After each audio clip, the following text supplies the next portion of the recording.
I grew up in a poor family. My dad was a gambler, womanizer, and he left us when I was 18 months. I have two elder sisters, plus the political instability in Indonesia. That's why we often felt insecure and a lot of fear and anxiety. So at the age of 20, I met a Singaporean businessman. He said that he fell in love with me and he wanted to marry me. So I got married 6 months after we met each other. 6 months later, I got pregnant. And because he wants the baby to become a Singaporean, so that's how I came to Singapore 23 years ago.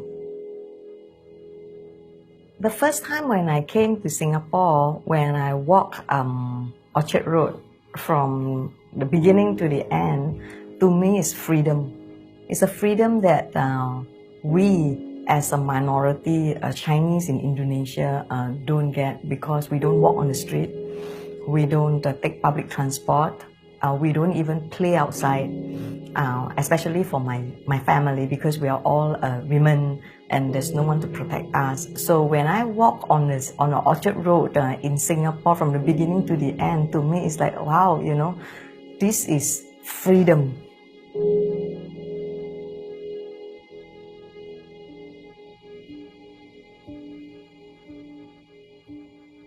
When Joelle was born, the second day, the doctor detected some abnormality. On the 5th day, they concluded that Joelle had Williams syndrome.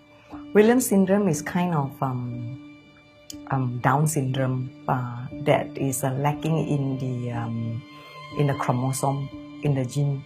So and also because her ventricle is very thick, preventing the blood and the energy circulation to go to the upper part of the body. So she also developed brain damage, and she also has 3 holes in her heart. And she is also a hemophilia carrier because her father is a hemophilia. The doctor say that she will not live past 3 months. I cannot accept it because I was born in a family that is I was not happy as a child, and when I got married, I hoped to be able to build a happy home, a happy family on my own. But then, where does the 3 holes in the heart come from? Where does the brain damage come from? Where does the Down syndrome come from? I couldn't accept, and I find that life is just so unfair for me. And when we celebrate first month, the father told me that I think we're not meant for each other. I think we have to separate. I was totally shocked because this was the last thing that I ever thought will happen to me. I mean, now we got married and we have a child, and the child is so sick, and because of that I cannot go back to Indonesia. And the father said that we are not meant for each other. I kept asking, what do you mean by we are not meant for each other? Is there anything that I could make up? You know, is there anything that I can do, I can change? But he said that we are just not meant for each other, and he left the next day without saying anything, without leaving anything behind.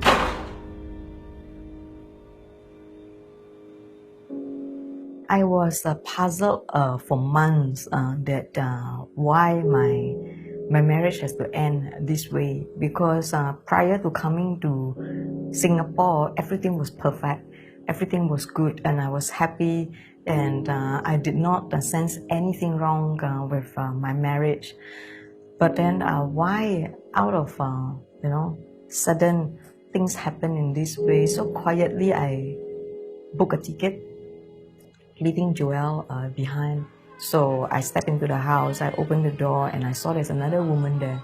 A woman living in my house, sleeping on my bed, and my heart breaks. I just thought that perhaps they're happier without me. I just ran outside and I stopped a taxi, and I make a detour. I went back to Soekarno-Hatta, the airport, and I just sat there and I rebooked my air ticket and just sat there and cried, and finally I found out a reason, a true reason why he said things does not work out in our marriage.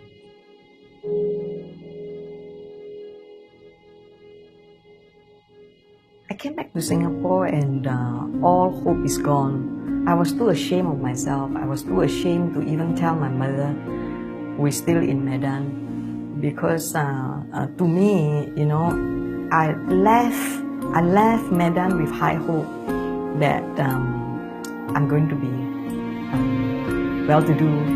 I'm going to marry a businessman, and I'm going to make it in life, and you know, building my own family. I'm going to be happy. But when things happened not in a way that I thought, it is too shameful for me to go back to Medan. It is too shameful for me to even tell my mother about all the bad things that happened to me, because I saw how my mother suffered raising the three of us up single-handed. She has to work, you know, and then she has to deal with being no husband at such a young age, being bullied by neighbors and friends and relatives, and I grew up, saw her suffering. So to me, the last thing that I want to do is to break this news to her. So there's no way out, there's no money, no friend, I'm not able to speak English, and it's in a foreign land that I know not of the culture, the people, the language. So there's no way out for me. So I thought the only way is to end it. I plan to jump down from 14th floor in the apartment where I stay. But God has a higher way for me.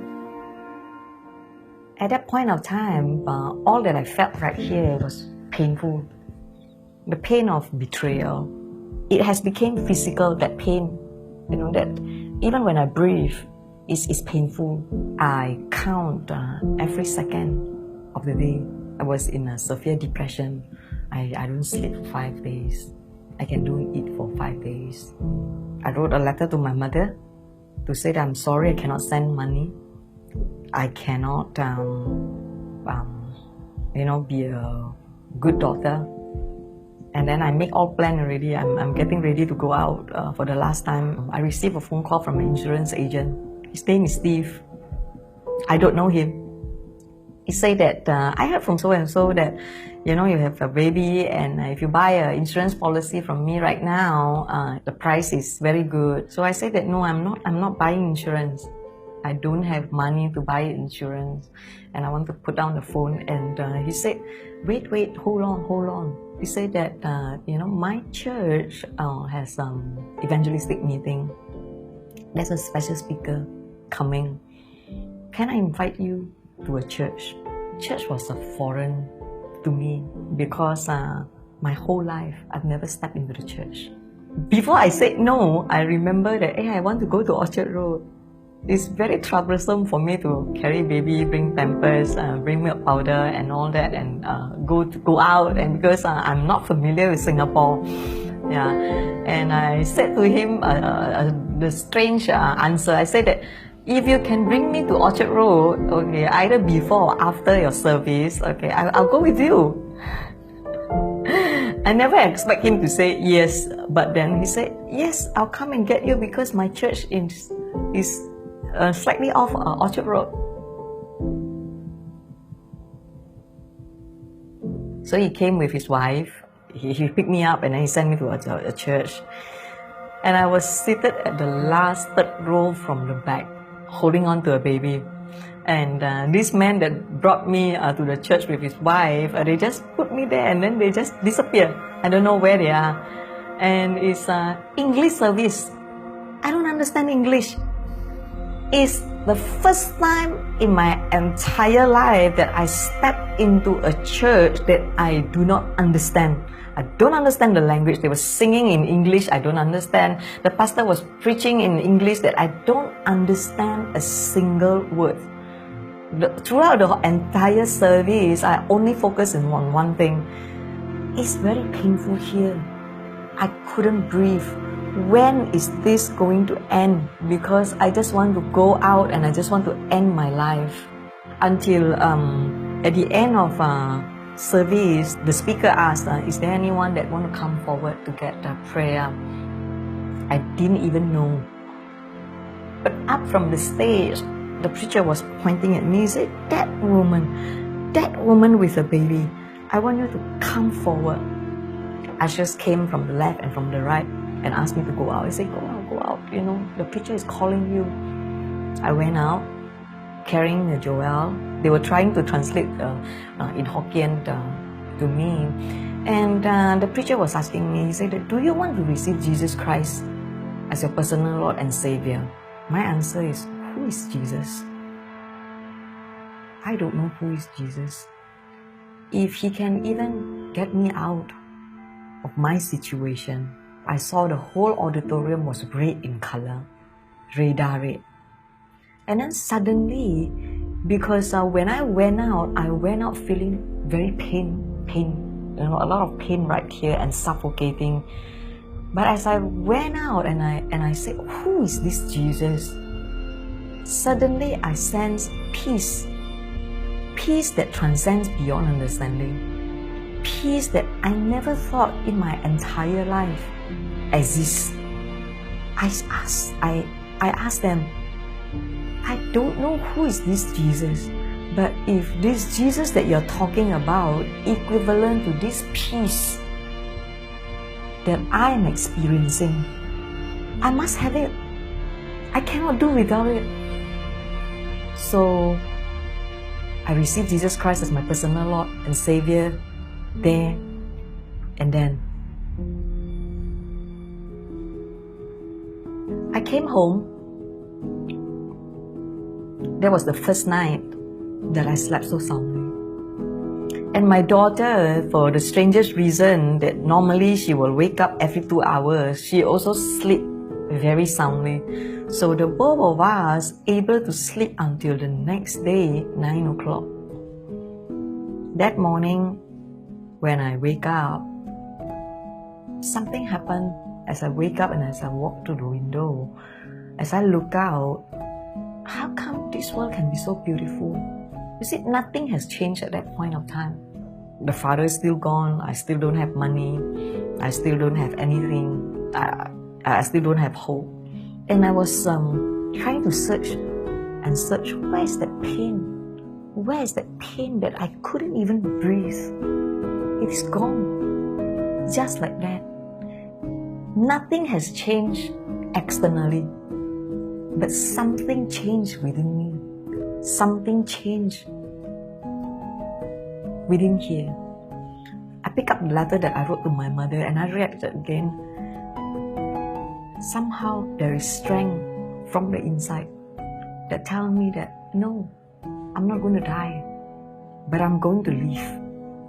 I'm going to live for my daughter, and most important of all, I'm going to live to declare that, hey, Jesus that I just knew the night before, He can heal and mend my broken heart.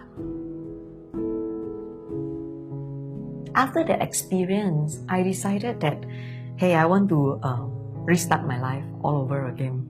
I picked up the courage to call my mother to tell her all the problem. And I asked her that, can you come to Singapore and take care of my daughter so that we can start afresh here in Singapore? I need to go and look for a job. But to look for a job for a foreigner like me, back then, don't speak English, don't know anything. I only managed to go into a first-year university in Indonesia, and then I got married straight away. So in Singapore, my education is not even recognized. I knocked at so many doors and I was rejected. And I thought that what else can I do? You know, maybe I go and sell McDonald's, I go and sell Kentucky. Okay, and again, I went to McDonald's and Kentucky and I was rejected too. So I have to put my resume in a recruitment agent. And then one day the recruitment agency called me and they said that, you know, I was looking through your CV and I found out something that you're good at. Bahasa Indonesia. The only thing that I was good at, is Bahasa Indonesia. So he said that I have an opening for you, and you will have no problem speaking because all your colleagues, speak Malay. So they put me as a security guard. Yeah, so that was my first job, 23 years ago, as a security guard, earning $2.70 per hour. Yeah, I was there for 3 months as a security guard. And then my supervisor looked at me and he said that, hey, why not I send you for English course so that you can become an operator. So they sent me for English course and eventually I became an operator. And then after that, the recruitment agency gave me another assignment in another company as an operator. And then from the operator, the recruitment agency again referred me to another company. Okay, this is the construction company that they made me an administrator. And then they sent me for further school. From administrator, I became assistant manager. From assistant manager, I became manager and then a senior manager. And then after that, I got headhunted to another company. From a senior manager, I became a general manager. And then from a general manager, I became a managing director. Yeah, just within 6 years, it was really the grace of God. Because if I think back those years, to be honest, I don't know how I went through.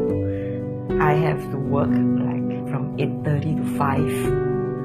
And then I have to go to study from 7 to 10. And then when I come home is where the time I take over taking care of Joelle. And Joelle wakes up every 2 hours for her feeding. And because I don't have enough income, I have to look for supplements. So I bake cookies. I pack mushroom. I pack hampers to have income supplements. And plus when I study, eventually when the company sent me for management course, I have to do a lot of paperwork. I have to study very hard. I don't know where does all this strength came from. Maybe one day I only sleep like 2 hours, 3 hours. But the Lord gave me a verse for me to go through it. He said that in Hebrew 11:6, he said that without faith, it is impossible to please God. For whoever that come to Him must believe that He is. And He is the rewarder of those who diligently seek Him. So when I seek Him and look at Him alone, I have to forgo my situation. I have to forgo, yes, it's tiring.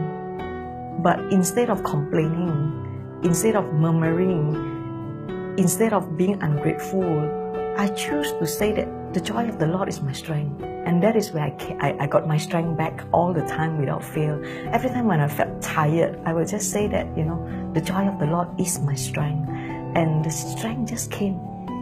And that keeps me going. I remember I was a human resource manager. As a human resource manager, you need to write a lot of memos, like informing people that, okay, today is public holiday, tomorrow your leave may be, taken, this, and then I have to write a lot of memo.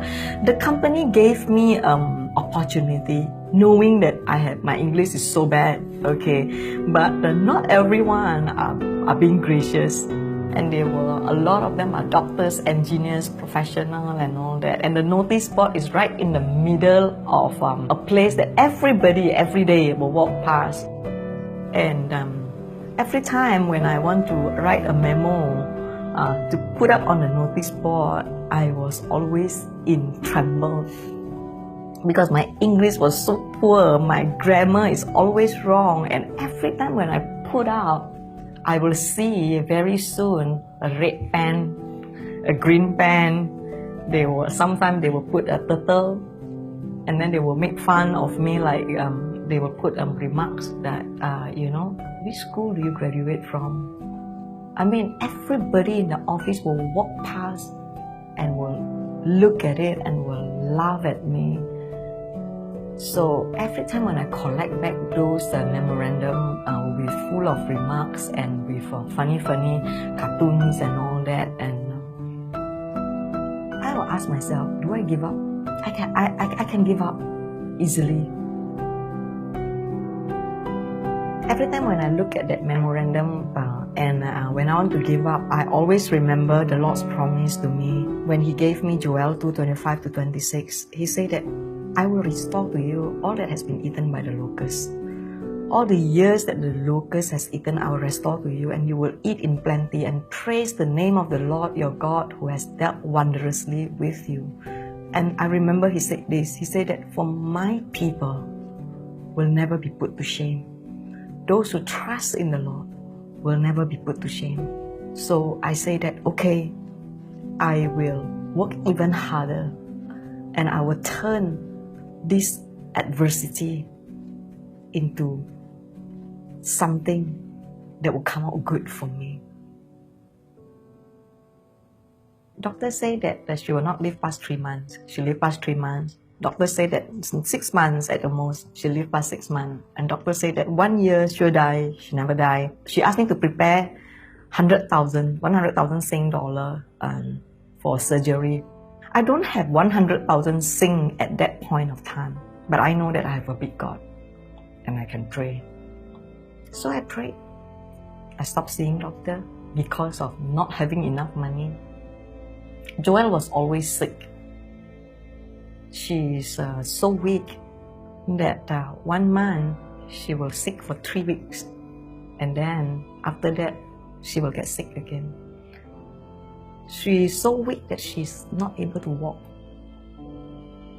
She's only started learning to walk at the age of 4. That's how she grew up. And then she always have problem because she couldn't breathe properly. She will always have problem during feeding, during milk time. Prayed and prayed and prayed and prayed, and she got better. I sense that she got better, although I never bring her to see doctor, but just praying and praying. And at the age of 6, God said, why not you bring her back to see the doctor and see what the doctor said. I brought her back to see the doctor. They did the ECG on the heart. And they asked me, what did you do to this child? I said, I didn't do anything. He said that it cannot be. He said, you look at the old report, this heart, the 3 holes in the heart and is failing, okay. But he said, when you look at the new report, okay, this heart is normal, it's totally perfect. And to them, it is still impossible because as they put the 2 reports together side by side, the old report and the new report, they say that these 2 hearts is not connected to each other. And to them, from the medical point of view, it is something that is impossible because they cannot trace back. The doctor told me that, from their medical point of view, there's a recovery process. Every time, when from there's a hole to become no holes. Okay, so it's like, closing up, they're able to trace. He said, but in your daughter's case, we are unable to trace anything because these 2 hearts, as they put together, it has got different, it's a different set of heart, as if that there's a hand that removed the old one and put in the new one, okay? And who can do this kind of miracle? It's only God. So God heals her heart. And I became greedy. I say that, God, if you can heal the heart, you can heal the brain too. At that point of time, Joelle was 6 years plus, and I need to register her to a primary school. So I say that, God, surely you heal the heart, surely you heal the brain too. Because what good is it if she has a perfect heart without a perfect brain? So every day I pray, God, you must heal. You must heal. When are you going to heal? I got no more time.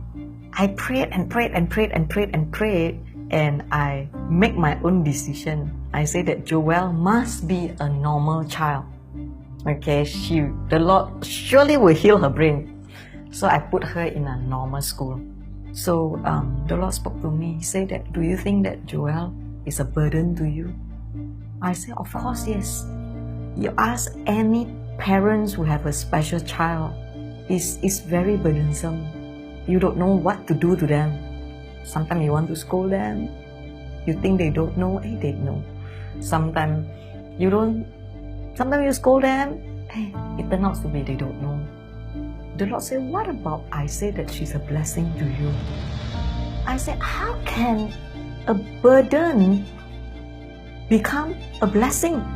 He said that, is it easy to love the lovable? Yeah. But if you are able to love the unlovable, you see already you don't know how to love. And the love is always come with a question. Why can't you be normal? Yeah, the conditioned love, you know. When you're able to love the unlovable, then the true Christ-like love will be developed in you. He said that, what makes you think the world called them special child? The Lord said, because they were special in my sight. And I was like, wow, God, you said that they are special in your sight. You don't even call me special in your sight. So I said, okay, Lord, if you say that this child is a blessing, then so be it. From today onwards, I'm going to change my prayer. I'm not going to say that, God, you must heal her. I'm not going to twist your hand to say that, God, if you don't heal her, I'm not going to friend you, but be it unto me according to your will. If today she will be like a thorn on a Paul's side to me, so that I will cling on to you with that tenacity that I will never let you go, so be it. I took Joelle out from a normal school. I put her in a special school. I said sorry to her. I say that I am sorry. Mommy is sorry. My mouth, I said I love you. But in my heart, I have never truly 100% accept you as who you are. But from today onwards, I'm not going to expect you to be like what I wish for or I dream of. But I'm going to just accept you as how the Lord has created you. She cried big time. She cried and cried and cried and cried, and I thought she didn't know all this, but they knew. She knew. They have a very sensitive heart. They know who can accept them fully and who is not accepting them fully. And progressively, I saw that she recovered. From there onwards, she excelled.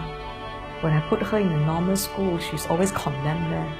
I put her in a special school, she became a school prefect. And then she started learning piano. She started singing and dancing.